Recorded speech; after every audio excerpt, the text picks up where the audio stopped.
Well, the French President Emmanuel Macron has said that Britain's departure from the European Union was, quote, deeply regrettable. But he says he respected it because it was the will of the British people. He made that comment on the first day of a 3-day state visit to the UK. King Charles and Queen Camilla welcomed Macron and his wife Birgit against a background of pomp and pageantry.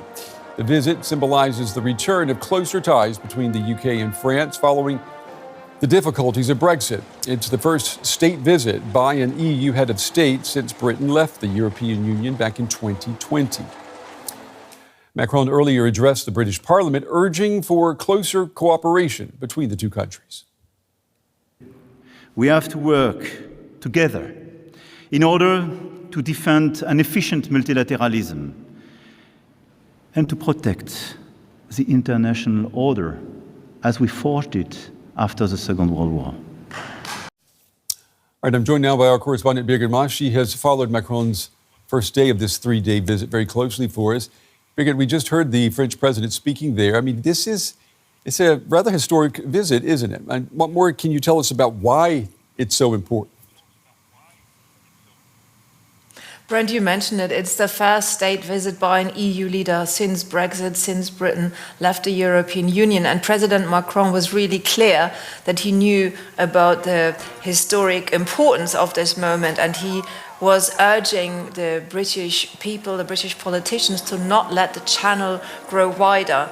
He was painting quite powerfully, I think, a picture of what he called dual dependencies on the US and on China. He said the future will be decided by those who control the algorithms, and he was urging the UK and also together with the EU to de-risk the economies. He was urging the UK to do that as a sovereign nation, so despite having left the European Union, to not diverge too much and not to seek its future elsewhere, but to really stay close to the European Union, to France and the EU. Yeah, it is remarkable that it's been so long since an EU head of state visited the UK. One of the topics we know that the leaders of both countries will be discussing is migration. Any mention by Macron in his speech on what he expects from that discussion?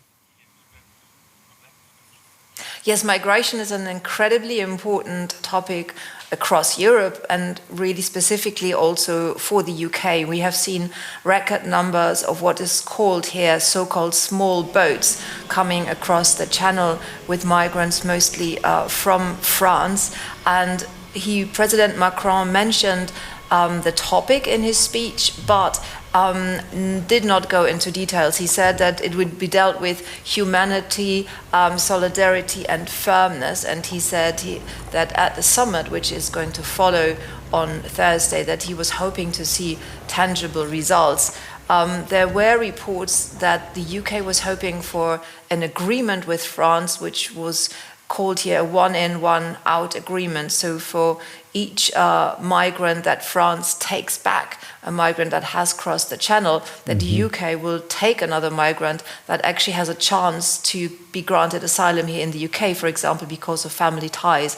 But President Macron has not really given any details as to whether that's really on the agenda. And Birgit, since we are now clearly in the post-Brexit era, this state visit, I mean, what does it tell us about the future of UK-France-French relations?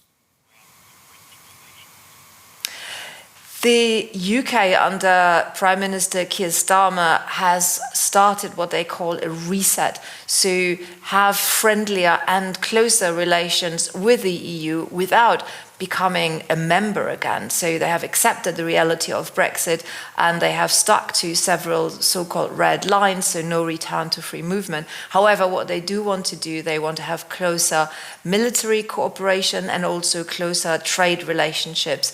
And that is on the agenda when it comes to the summit on Thursday, because France is a very important player within the European Union. And while there is in general an agreement about the so-called reset, there still are details that need to be fleshed out. And the UK will be hoping that that can happen on the summit on Thursday in order to, for example, increase military cooperation, enable British companies to bid for European military contracts and also to ease further trade. So all this will happen and will still be discussed here in the UK in London.